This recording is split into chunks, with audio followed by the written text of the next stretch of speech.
And thank you for the invitation to join you this evening. I must say it's almost impossible to believe that I'm your first philosopher. I thought this is one group that would have had them coming out of your ears. A lot of what's been said already by the two former speakers touches on things that I was going to speak about. But I do want to go back to a broadly philosophical starting point by talking just for a moment about what makes democracy democracy.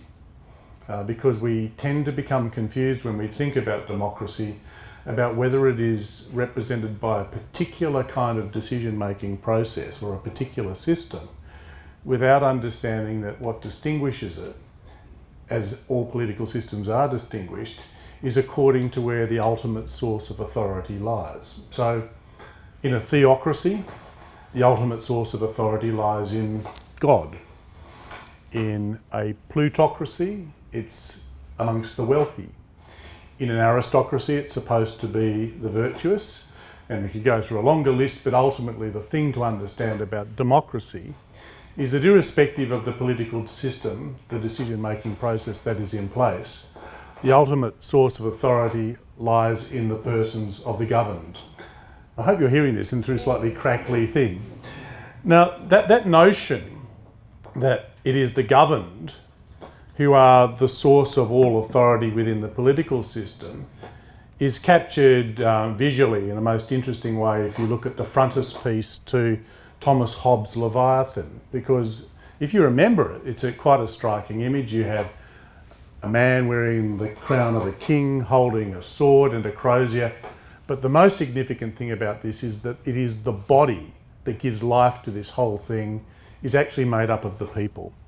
Ordinary people drawn from ordinary life, brought together as a whole, which animates this political system, the democratic ideal. Now I mention that because what's gone wrong with our democracy, and I think you've heard Adam giving a pretty able description of some of its weaknesses when he asked us to answer those three questions, is that it's become increasingly possible now for you to be one of the governed and yet to be entirely invisible to your government. And I'm not here talking about the fact that you necessarily live in a remote part of the country. You might just live in a safe seat where people contending for power don't really care what you think because they take for granted the fact that this seat will vote one way or another. Or it might be that you are seen and ignored because you come from a marginalised group, which no one really thinks about. They say, however we count you up, you don't count in this way. Or you might even be conceived, as increasingly governments do conceive of you, not as a citizen, but as merely a customer of the state. And I still remember having a conversation with a minister in the New South Wales government who was extremely excited to tell me that they had decided that we were now all customers. And I was outraged. I said, I'm not a customer. He said, what do you mean? What are you? I said, I'm a citizen. He said, well, what's the difference? And I explained to him that rather than being somebody whose relationship was defined by a series of transactions, I actually had that significant role in a democracy as being one amongst others that provided the authority for the whole system of the state itself. Well, it seems to me that one of the things we've already heard is that digital technologies begin to address that problem about the potential invisibility of citizens, in which you are able to be seen by taking a different kind of status where your single voice can be aggregated no matter where you happen to be, no matter what community you belong to, no matter what assumptions politicians might make about you, so that your voice is ultimately heard. And you don't have to be organised in the way in which politics would like you to be organised either, according to electorates, according to states or other things. There's a kind of freedom that comes in terms of the way you express yourself as a citizen, which is enabled in this area. I think Adam's system is a very powerful example of what's possible.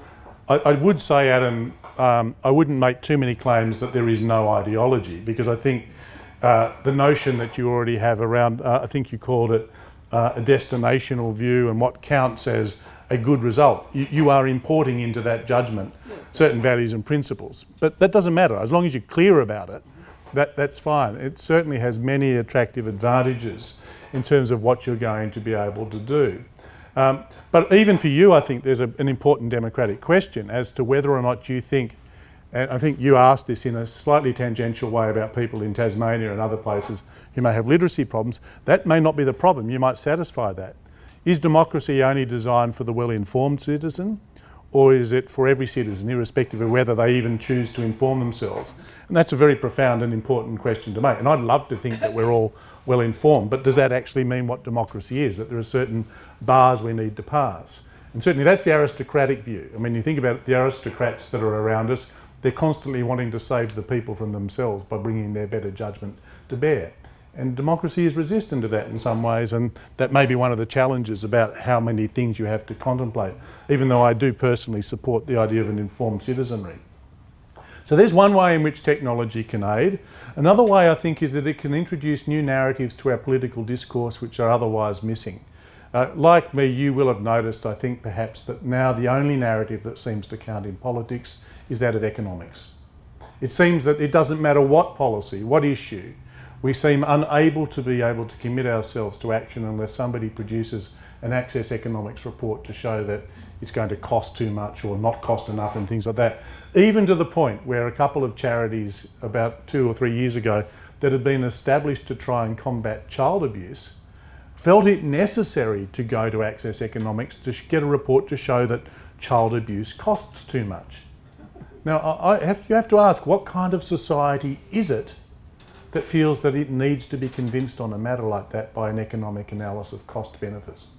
Well, it's a society which in a sense has lost its capacity for another kind of language, including the language of ethics, as a way of deciding matters and giving a kind of richness of discourse. And I think technologies that of the kind that Marta was pointing to, with that broad range in the spectrum that she showed, actually allow for the possibility of other forms of narrative to be popularised. Because I think one of the wonderful things about the work that's being done for Indigenous communities and places in Afghanistan is not every story has to be in the form of a policy, not every story has to be in the form of a written narrative. Some things it can be a piece of poetry, it can be in the form of a film, it can be something which is viral, which captures our hearts and our minds and our imaginations, provides a vision, and the technology takes that in a way that the smaller sized village community that people used to live within used to be able to do by a conversation on a corner or a story told in a barn gathering or whatever it happened to be, sitting around a fire. That ability to amplify the different kind of narratives that we use to define our lives and find meaning is something that these technologies can do. Thirdly, so for example, we assume at the moment that all democracies are defined by geographic contingency, contingencies like states and nations and things like that. But you've already seen Estonia now starting to issue electronic passports for a new kind of e-citizen, as they call it. People who have an affinity with a particular worldview or place without necessarily being resident within it. And we can imagine different kinds of political associations which are bound by common interests, and sometimes even perhaps ideologies and things like that, which are not defined by geography, or even necessarily by time zones and things of that kind, and these new patterns become possible. Just as new patterns of political organisation are enabled by the technology. And I think I've been thinking for years about a different thing other than political parties. Very similar to what you've done, but notions like charter groups. And part of the idea of the charter group was it's limited, you don't do it for any more than 2 terms, but you have a set of principles that you come around rather than specific policies, which allows what I think is one of the better aspects of representative democracy, so that you're not merely the delegate of the people, but you can still exercise some element of judgment, which I think is an important part. Because I'd hate to see my vote, for example, inadvertently becoming complicit, for example, in the reintroduction of the death penalty, because it just happens to be a majority consistently do it, which is the kind of risk that you might take in such a system. But it can break down the orders that are normally there around political parties by allowing different forms of organisation. And the final thing that I'll say about technologies, and these always have double sides to them, is that of course what it allows us to do is to participate as citizens in ways that are not just about voting. So we don't have to think of our democratic life as a citizen as simply being that we get to vote every now and then, or even to talk about policy. There is an older tradition, and we see it, for example, in places like the Greek city-state of Athens, and it had pernicious aspects, there's no doubt about it, slavery and things like that. But the role of the citizen was much broader than just voting, and it was much broader than just being a legislator.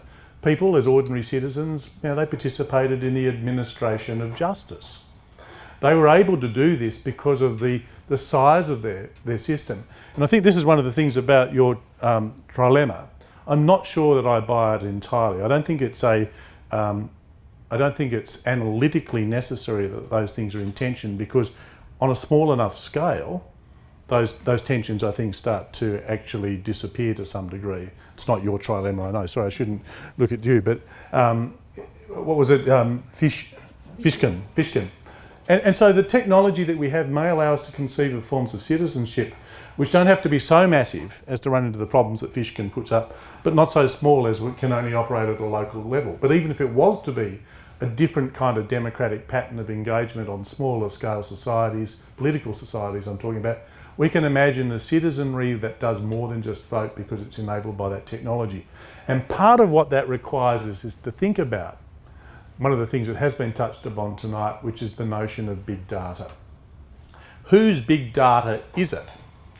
Is it the big data of governments and corporations, or is this big data able to be put into the services of us as citizens?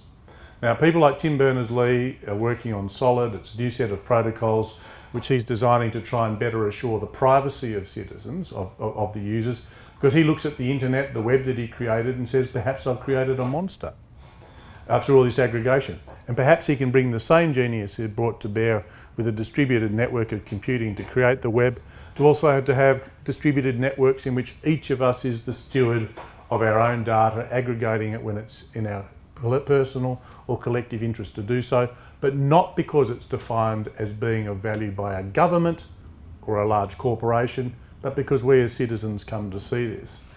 So I see that there's tremendous opportunity in these things, but only if you start.